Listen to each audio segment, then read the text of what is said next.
ওপর পেনে টাকা দিব টাকাটা খালি যেই ওপর পেনে তাকালাম ইস ইয়ে তোকে আম দিল? হ্যাঁ তোর মায়ের ফজলামটা দিল কি দিল? আম দেয়নি কি ওপর পেনে তাকিয়ে যা ছুরি আমের বদলে চুরুক করে মুখে মুইটা দিয়েছে ঠিক করেছে।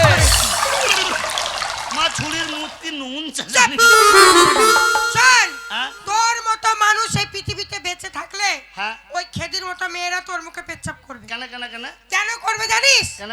আজ যদি তোর পেটে কালী বিদ্যা থাকতো হ্যাঁ। তুই যদি লেখাপড়া শিখতিস হ্যাঁ। তাহলে ওই খেদি তোকে অপমান করতো না তোর মুখে পেটে কালি হইতে হবে এই জন্য তোকে বলে পেটে কালি হইতে হবে হ্যাঁ। ও বিরানি বালা আজ তোমার হাড়িটা ধুইও না কেন রে? যতটুকু না কালি আজ আমাকে দেবো আমি খাই নেবো এই, আরে ওই কালি নয়। জাদা কালি কোন কালি স্কুলে গিয়ে তোকে লেখাপড়া ও শিখতে হবে লেখা চুকা লেখাপড়া লেখাপড়া। তাই হবে ঠিক আছে শুভ। তুই যদি স্কুলে গিয়ে হ্যাঁ। লেখাপড়া শিখতে পারিস হ্যাঁ। তাহলে এই খেদিকে একদিন আঙ্গুল দেখে আমি বলবো আমার ছেলের মুখে একদিন পেচ্ছাপ করেছিলিস তুই চোখ আঙুল ভয় তোর মা কানা হয়ে যাবে। সই দিয়ে যা